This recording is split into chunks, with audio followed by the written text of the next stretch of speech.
In this episode of Police Interviews, an officer tells how a civilian helped him control and arrest a crazed suspect. And in our Street Survival for Civilians segment, we discuss how and when you can assist an officer who is physically struggling to make an arrest. Police Interviews, the podcast that examines all areas of law enforcement, including recounting officers' experiences, career advice for future officers, and street survival for civilians, practical advice for staying safe in a dangerous world. So sit back, fasten your seatbelt, and get ready for this episode of Police Interviews. Police work is dangerous. We all know that, but sometimes we forget. Sometimes even cops forget and become complacent in their day-to-day activities. Most officers go to calls that are routine in nature and don't pose any danger to anyone. At least every 2 to 5 years, most officers will face a dangerous situation in which they are forced to use force to control a person's actions because that person is out of control. In this story, the offender was a danger to anyone he encountered. Julian was a former military service member who served 2 tours of duty in Iraq. He was wounded when his unit came under fire during that second tour. He suffered a gunshot wound to his leg, his right leg for that matter. One of his squad mates saved his life by applying a tourniquet just above Julian's femoral artery. Julian was never the same after that day.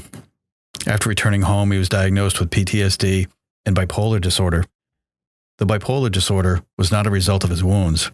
It was undiagnosed when he entered the military and only manifested itself as he got into his early 20s. He was extremely intelligent, and after being home for about 2 months, he got a job at one of the big box computer stores and specialized in cameras and computers. He never went to his counseling appointments and never took his medications. When he did take his medications, they helped him with his symptoms and made him a better worker. Julian unfortunately used alcohol as his primary counselor and primary medicine. At about 9:30 at night, he left Badlands, the local bar. He drank 10 beers. The fall air reminded him of his childhood in New England. He wanted to return to his younger years, but he knew that he couldn't, and that made him very angry. He opened a vodka nip and downed it in one gulp. Then he drank a beer, one of the 6 he had waiting in his heavy-duty truck. Julian was on a collision course with an officer who just purchased a coffee at the local donut shop. I just bought a coffee at the drive-thru, hazelnut regular. It was my weekly sin. I love coffee and I needed a little boost. I was on the first half of a double shift. I got to work at about 4 today, 4 in the afternoon that is, and it was about 10 p.m. I'd be working till about 8 in the morning. The road ahead was going to be long, but I needed some extra overtime cash, so I took the shift. Headquarters to E243. E243 was my call sign for the night. E meant east, and 243 was my badge number. E243, check a broken down pickup on Dan's Way near the interstate. Got a call from a passing driver. Might be one person in the vehicle.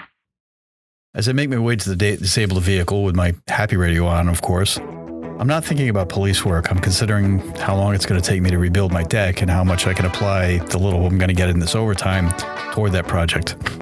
I knew that my head should have been more in the game, but I was just going to a broken down truck, and unfortunately, that's the way I looked at it. I should have been more in the game. Just 10 more hours and I can go home. I arrive about 10 minutes after being dispatched. It's a desolate area near the town, in the area of the interstate. E243 to headquarters, 1023. 1023 meant I arrived at the scene. It's going to be the state, Juliet Uniform Lincoln 73. I exit and walk up to the driver's side door. The driver, a hulking man who must have been 250 pounds. Even from the outside, he looked athletic. I saw a couple empty beer cans on the floor on the passenger side. I figured he was drunk and maybe just nodded off. Sir? I knock on the window. Are you okay? Right now, I'm not sure what his state of mind is. Is he drunk? Does he have a medical condition? Could he be diabetic? Maybe just sleeping? Sir, are you okay? He began to stir. I realized that I left my portable radio, or my walkie-talkie, as some people call it, in the car charger in the car. I get a little bit of a sick feeling in my stomach. I'm not able to communicate with dispatch without that on me. So I went back to my car and I grabbed the radio. But I also, for whatever reason, turned my outside speaker on so at least I could hear dispatch, which was a good move, as it turns out. I turn around from the car, and the hair on the back of my neck stands up. And that may seem kind of cliche, but it did. The driver was outside of the truck near the front of the vehicle. It was like in a horror movie when the camera cuts to the murderer, to the bad guy. It was bizarre and surreal. He was standing in sort of a fighting stance. His fists were clenched, and I knew I was in for a problem. He looked angry. I tried to de-escalate. Sir, are you okay?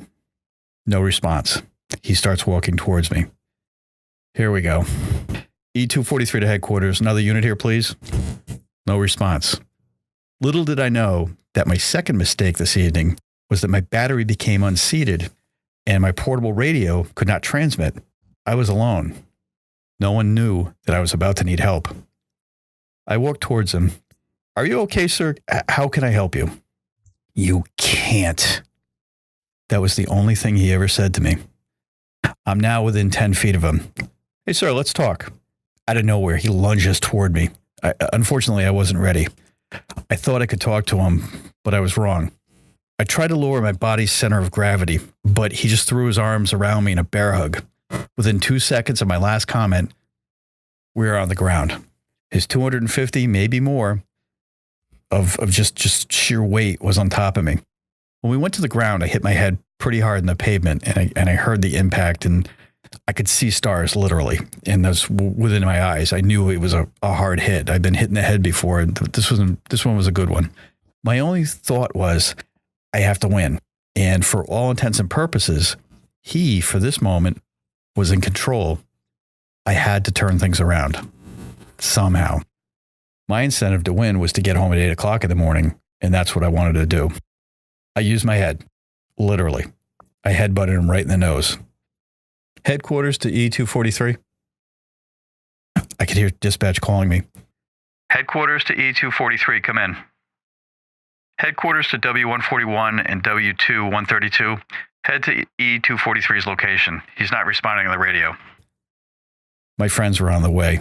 I knew I'd soon be hearing sirens, but I would be alone for at least 2 to 5 minutes. Probably the longest period of time I've ever experienced in my life. I headbutted him again, but I miss.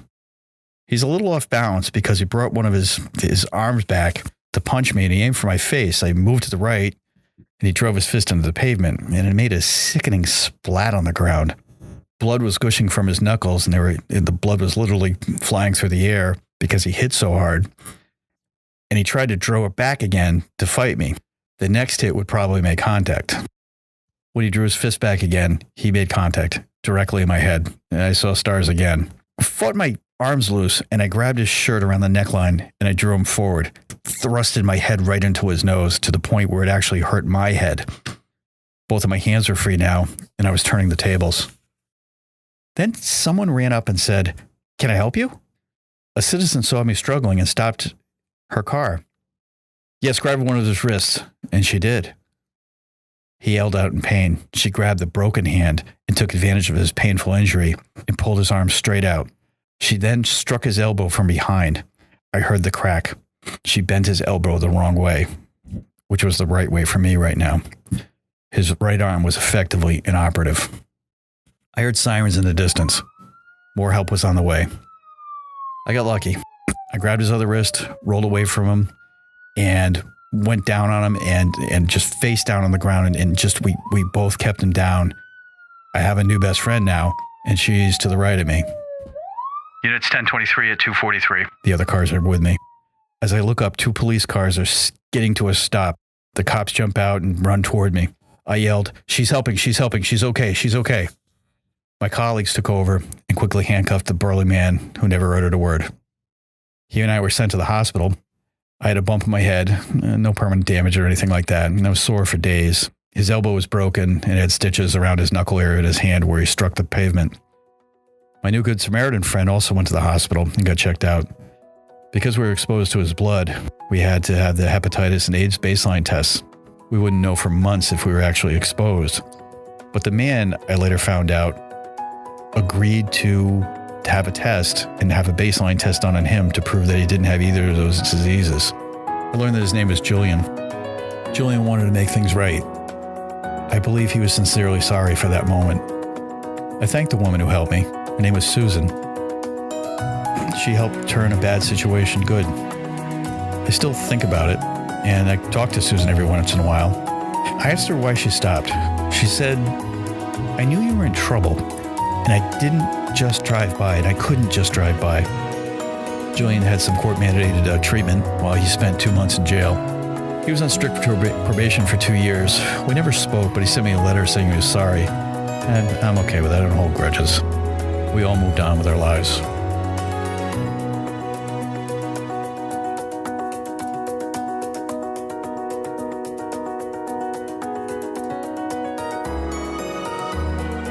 The officer I portrayed in the last segment told me this story and wanted me to communicate this story because he wanted people to know that the police do appreciate help, and sometimes they need it. This segment is dedicated to Susan and Julian. Both people changed the life of that officer for the better. In our next Street Survival for Civilians segment, we discuss what to do if it looks like an officer needs help. Depending on where you live and the size of the police department in your area, I imagine that probably about twice a month you might see an officer interacting with a citizen. Now, most of the time, these encounters are pretty benign in nature, and even if the officer is arresting somebody, they don't end up in any scuffle or confrontation. Most people comply with officers' directives. Let me ask you, what do you do if you see a police officer struggling with a person, or, like in our last segment, a police officer losing a fight or a struggle? Now, I always stand by my mantra of it's okay to walk away, but sometimes you may want to take a different course of action if you see someone that needs help. And this isn't just for police officers. This could be for anybody that's in need of help. Let me give you a scenario. You're at the mall or a public place, and you see an officer struggling to arrest somebody. Here are a couple of things that you can do. You can call the police on your cell telephone and let them know what's going on, because he or she may not be able to communicate with their dispatch. And I want you to be a good witness. I want you to see what's going on. Get a look at the person. Once the person gets away, be a good witness.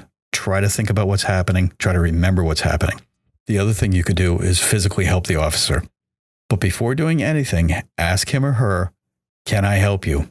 You may have to ask a couple of times because clearly they're busy trying to control this person and they may not be able to focus on you. And they may say, "Get back, get away, get away." And if they say that, go ahead. You can still be a good witness.